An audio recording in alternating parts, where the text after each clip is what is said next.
Okay. Good afternoon, everyone.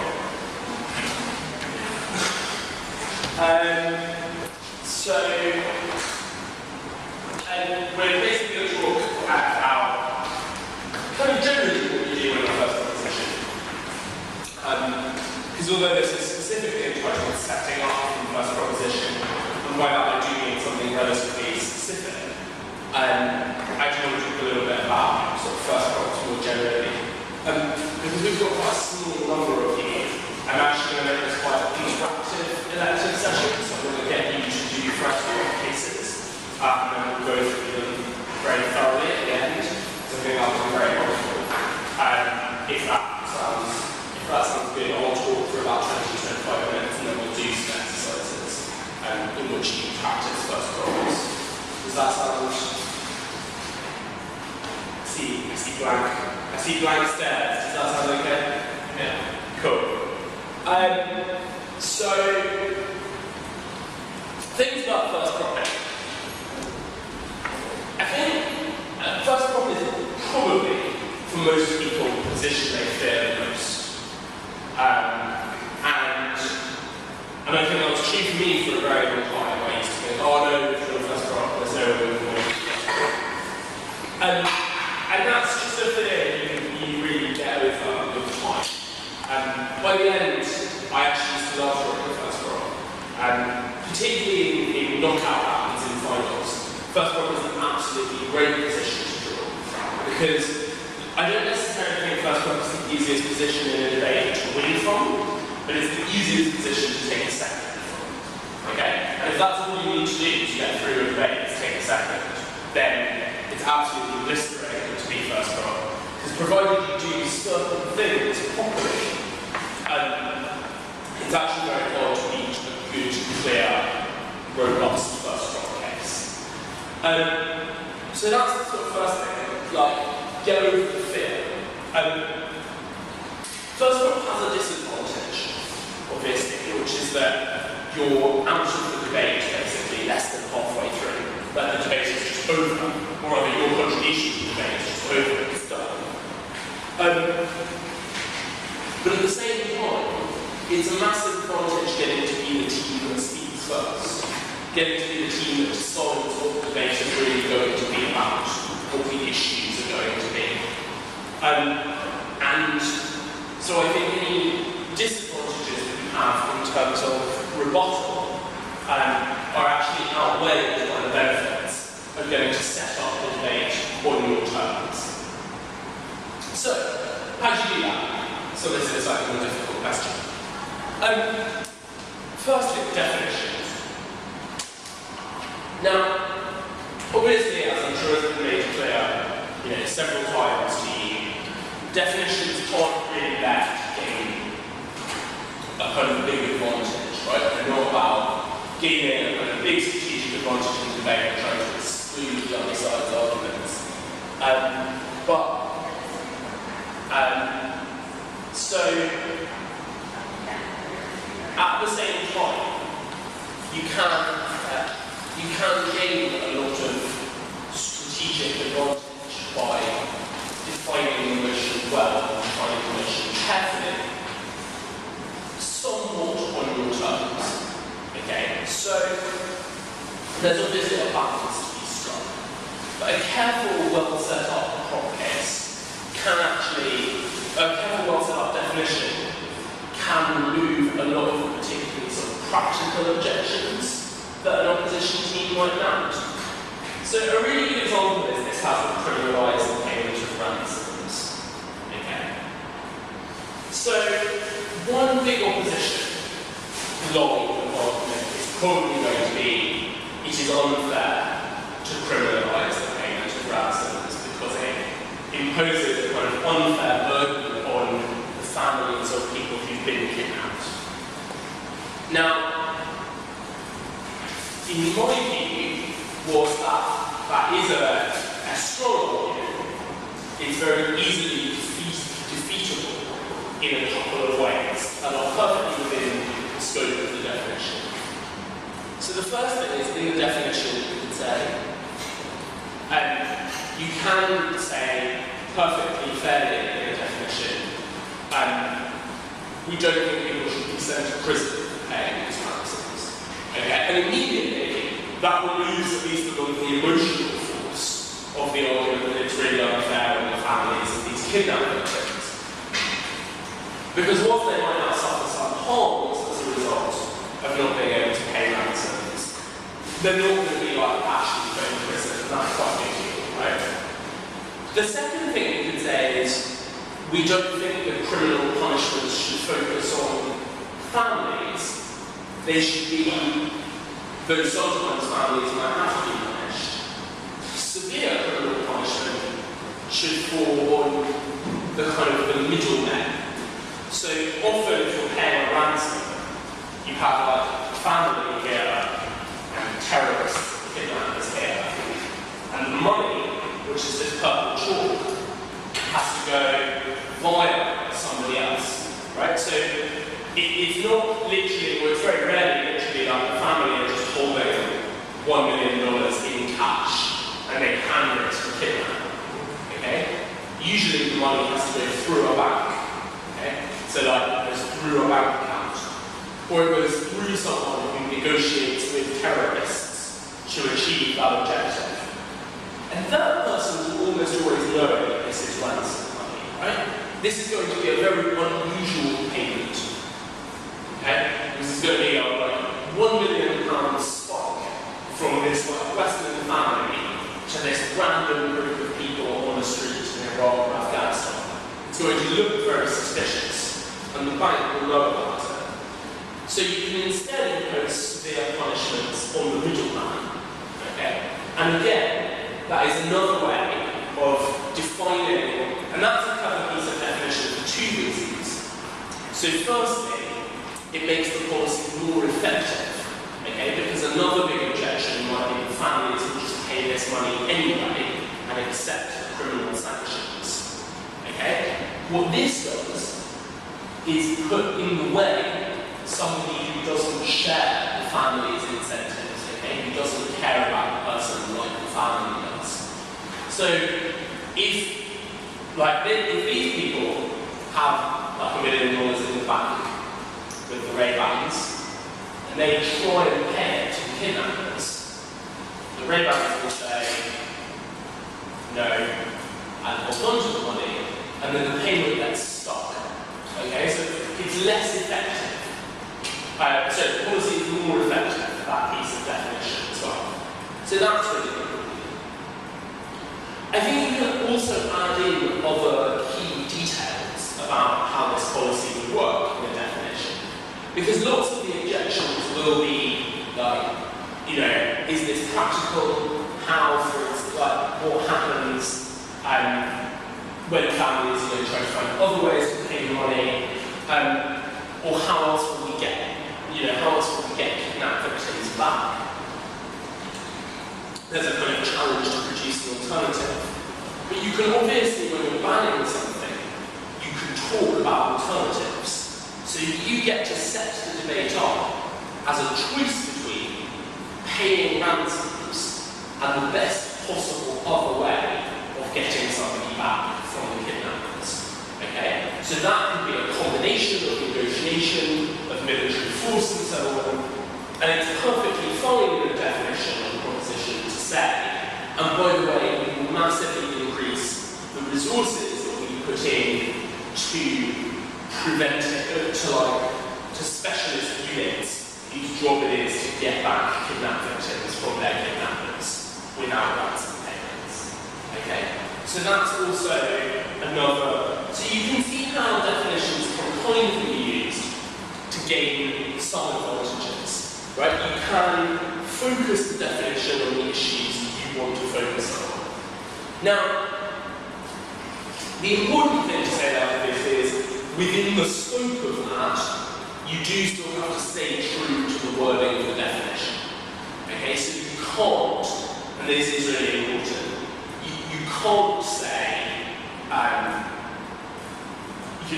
we will only criminalise the payment of ransoms to kidnappers who we think are motivated by money.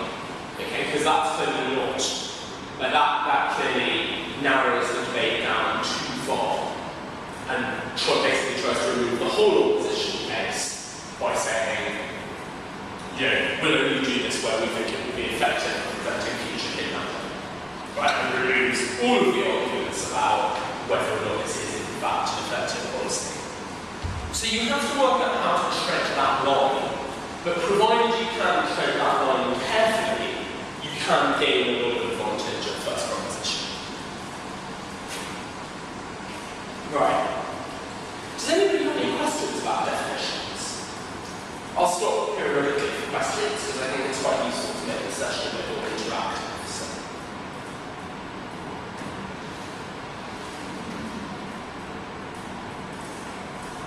Yeah. Is it necessary for us to give introduction or background when we are giving out our definition? I think it is, we'll talk about background and context in a second, but I think it is usually a good idea for the first proposition to give some background and context, yes. It doesn't have to be when you're giving the definition. You can do it before the definition, you can do it right at the very beginning of the speech, or you can do it during the arguments. But I do think context is very, very helpful, yes. Yeah. Some motions are very abstract and philosophical. This house will fear immortality, or this house will never go to war for country. So, for some motions like this, how to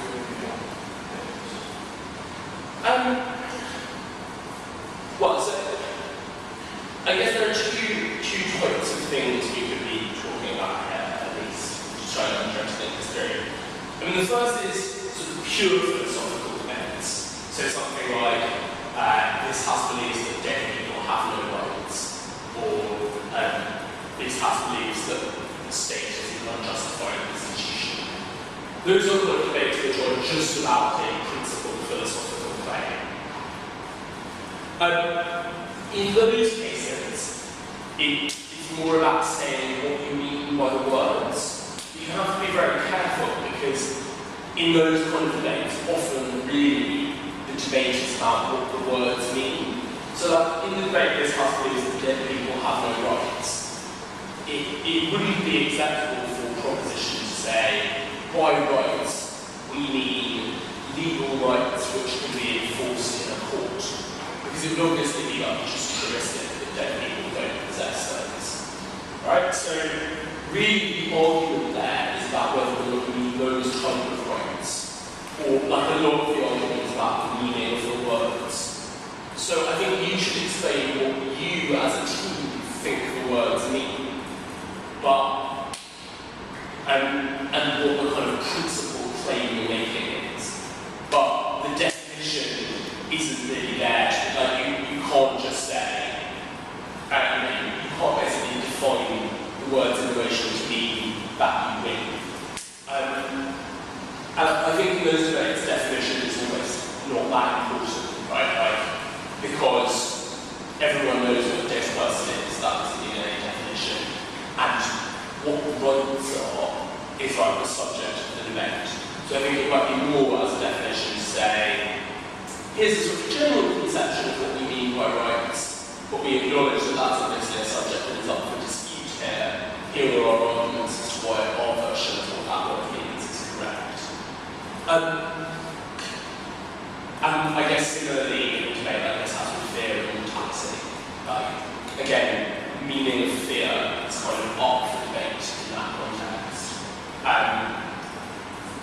If a sort of principled motion like that includes a concept which is fundamentally like, is not a moral concept, it's a thing in the real world, like immortality, then I think you have to explain what you mean by immortality. So, I don't think that is something that you can just define, right? So, immortality there might mean a kind of almost like reincarnation, like the idea that the soul is eternal, and that when your body dies, your soul is immortal, passed on, or it might be talking about kind of new technologies that allow us to live for longer and longer, so life extension technology. could also be about that, obviously. And so I think there you need to define that.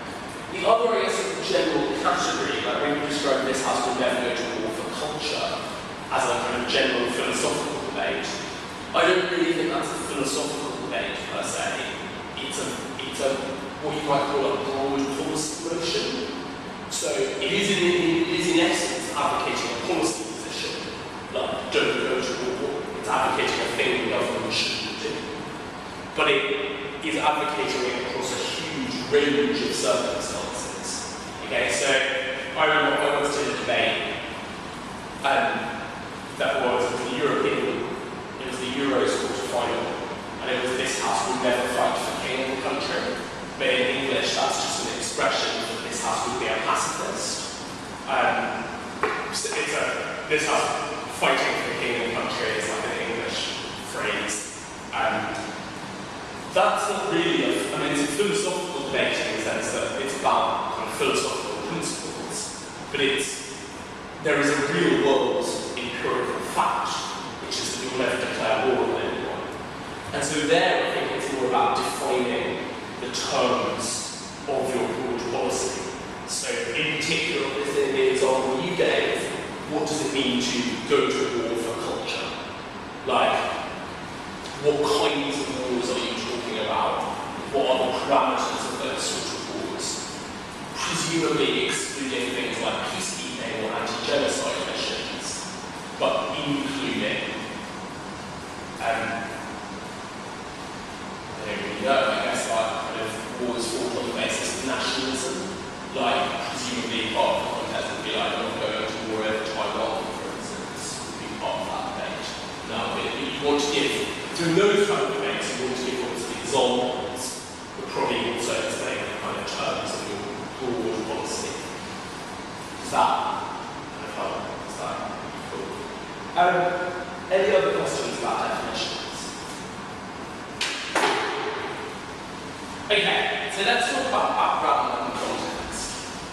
So, not always, but very often, debates are aiming to solve some kind of problem. Okay? I'm sure you've been told this already this week, but debates are often about finding an action which will solve the problem. Now, sometimes there can be more than one problem. Sometimes there's no clear problem exactly, it's just that things could be done better. But one really important thing that you need to do at first proposition, when you set up the context of the debate, is explain why the problem matters, why we're talking about it now. So I usually like the first proposition to really have a very clear idea of exactly what we think is going wrong. Okay, exactly what it is that we think needs to be done better. So, good example.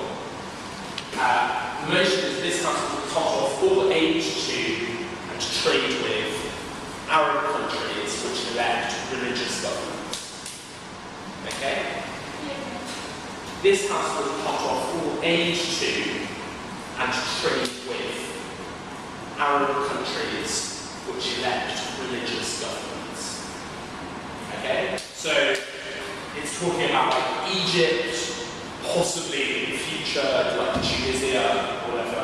Has everyone understood the motion? You need to talk it through. Okay? So, you know what aid is? Foreign aid, as in giving money to poor countries. Yeah? So we won't do that anymore. And we also won't have any trade with them. We won't buy their goods or allow them to buy our goods. And we're talking about Arab countries, so that's basically from Tunisia over to Iraq and up to Turkey, yeah? And which elect religious governments. So if they have an election, they pick a religious government. Okay? So, in that way, there is a kind of clear, pressing context, which is the election of the Muslim Brotherhood in Egypt. Okay? So, it's Islamic religious party in Egypt, and all the problems that followed on from that. Okay?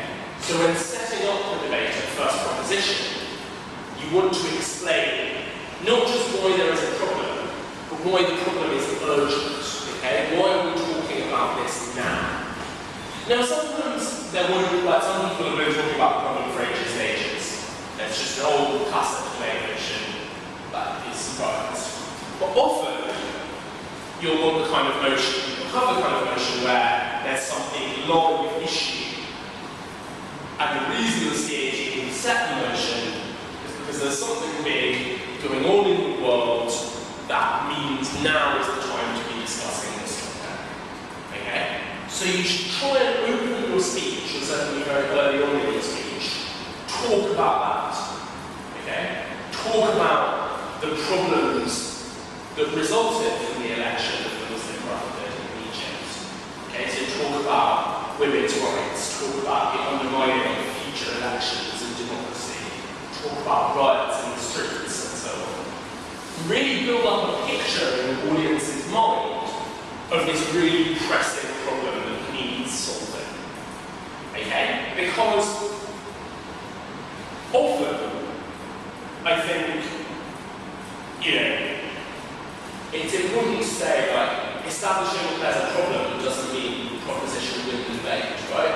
Because opposition might say, we accept that there's a problem, we don't think your solution is a solution, we think your solution has lots of harmful effects, we think your solution is morally wrong. But if you can kind of build up for your judges a picture of this terrible problem in the world, that is at least going to encourage them to think that something needs to happen. Okay? Something needs to be done. And once you've persuaded an audience that something needs to be done in your position, it then becomes a lot easier to convince them that it's your policy which needs to be done. Okay? That it's your thing and your thing only that is the real answer to all of their problems. Okay? And I think that's really important. That you can often get a lot of mileage out of that. So, that's context. The third thing I want to talk about, does anyone have any questions about that? Yes? How much time you should spend on this kind of picture making or talking about it? I'm afraid that I was thinking too long about it. It really, really depends. Like, there's no hard rule. I would say never more than 40 seconds. Probably more like 20. About 20 seconds, maybe 30. It can be like 2 or 3 sentences. It doesn't have to be long. Because often it will then come back to it in your arguments, right? You'll talk in more depth about it in your actual arguments. The third thing then is about sort of structure within a first proposition. Because, like I said before, one of the weird things about being a first prop is that you get no right to reply. Okay, you get no chance to say, here is, kind of, like, they said this about our case, but actually it was wrong, they misunderstood our case, they lied about our case, whatever. So you need to leave quite a lot of time in your second speech, in the Deputy Prime Minister's to rebut what has been said at first opposition, but also to do what I sometimes call pre-rebuttal. Okay? And this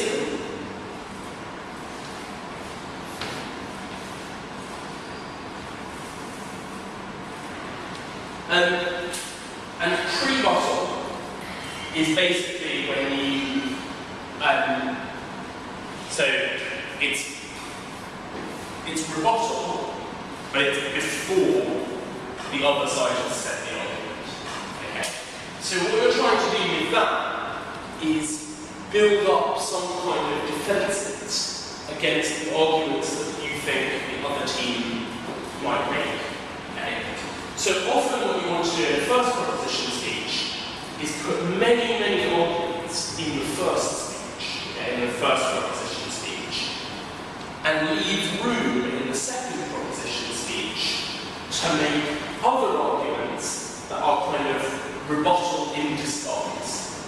Okay, so if you think that they might talk about a particular consequence of your policy, you might have a point which is titled "Why X Consequence Won't Occur."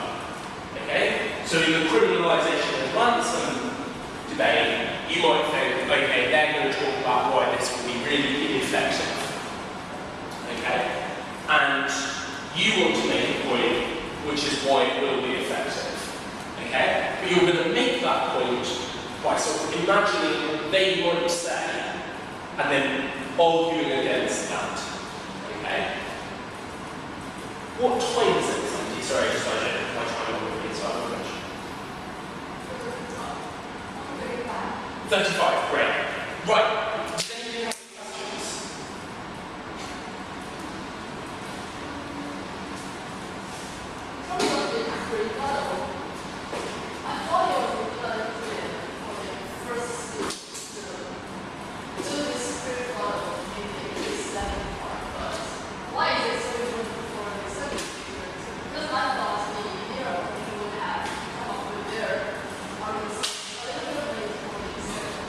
Sure, so that is true, but the point is you get to know what the leader of the opposition has said and rebut it after they've said it.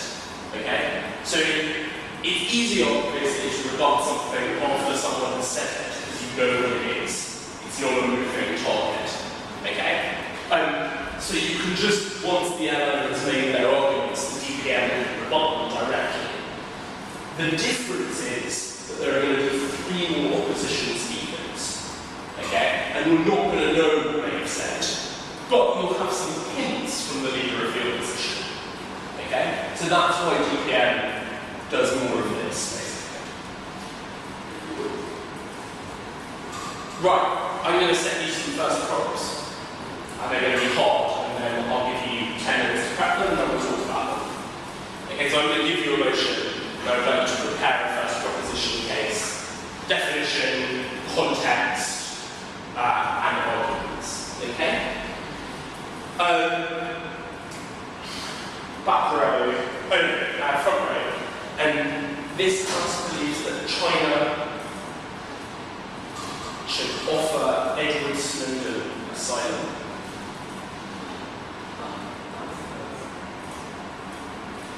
You guys, so they're going to do that. First thing to do.